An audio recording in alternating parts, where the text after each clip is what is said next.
Here's some problems if you look at the floor when you're driving. Now, as a pedestrian, I don't know how old you are, but if you've started driving as a pedestrian, you've looked down at the floor for zillions of years. Yeah, at least 17, right? At least. But I don't know when you're taking up driving, but it might be when you're 72, right? So you've had many, many years of looking down at the floor to protect yourself from tripping, from stepping anything nasty, and just to look where your footing is going to go.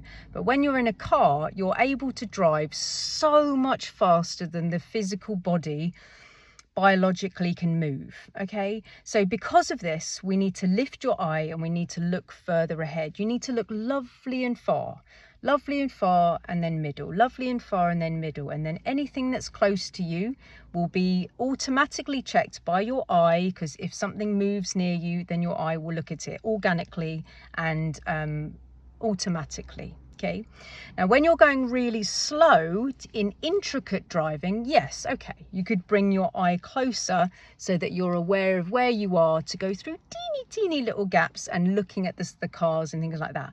But when you are traveling with some speed, or you're picking up some speed, just a 30 I'm talking about, by the way, like just a normal, not even picking up loads of speed at the moment, just picking up some speed, far middle near, and near would be almost organic. Okay, now some problems that can come up from you looking at the floor, other than the obvious, which is you're not going to see very many hazards because if you're looking at the floor, the only thing that you're really looking for is potholes. But if you look nice and far ahead, you're going to see all the hazards and you're going to be able to paint a picture of what's going on the road so much better. But problems that can happen is the student can't pick up speed. They're scared. They're actually frightened, because it feels like they're going so fast. They're looking down at the floor and they're seeing the tarmac coming towards them so fast.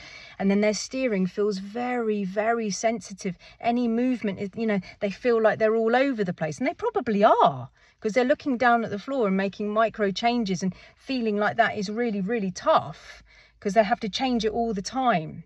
Looking nice and far ahead is almost a trick of the light. It almost changes your perception in some ways, because you're looking nice and far ahead and it kind of slows down time. It makes you feel like you're going slower. You can hold the steering wheel more lightly, look ahead, look at the limit point, which is the furthest part of the road. If the furthest part of the road is far away from you, you can pick up your speed if there is no hazards. If there is no hazards, spikes, other cars, anything, yeah, that's not the point of the video. If the limit point is close to you, then you would go slower. So if the end of the road is close to you, you'd go slower because you can't see around the corner. So you'd slow down, black and white chevrons or bends in the road sign. Looking far ahead will make it so much easier for you to pick up your speed. So if you're sat here and you're a student who finds it hard to go fast, make sure that you're looking in the right place. It could be the magical answer to all your problems with speed. It may just be that you're looking down at the floor. Lift your eye, okay? You're conditioned as a pedestrian to look at the floor at the moment. We need to lift your eye, okay? If you haven't already, watch my video about don't look down, because there's a little, you'd look at your thumb in that and you can see that if you look at your thumb, you can't see anything else, okay? I've already spoken about that. But if you want to look at that video, go and have a look at it.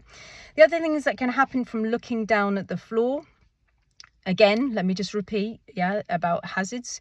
You're not going to be able to see hazards or as many hazards because you're looking down at a focused part of the floor and you're literally not seeing anything else. So hazards, yes, but also position.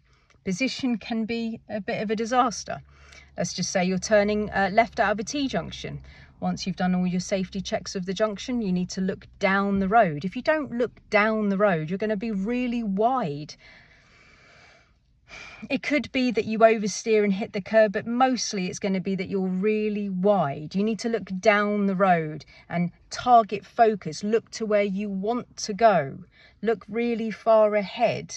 Very important. If you're turning right from a main road to a side road after you've checked that there's no one in front of you coming towards or that you need to give way to, after all of that safety check has happened, you do need to look down into the road that you're turning into. Again, for hazards, pedestrians, bikes, yeah, parked cars, any other hazard, moving cars, anything. Yeah, of course, the hazards are hazards. But for position, look down the road, look very far down the road. And then your steering will literally be put on like magic for your destination. It's literally like magic. If you target focus, you will end up, well, you're so much more likely to end up where you're looking. Your steering will be put on for your destination. If you've ever ridden a bike, you know, you mustn't look down at the floor, you must look ahead.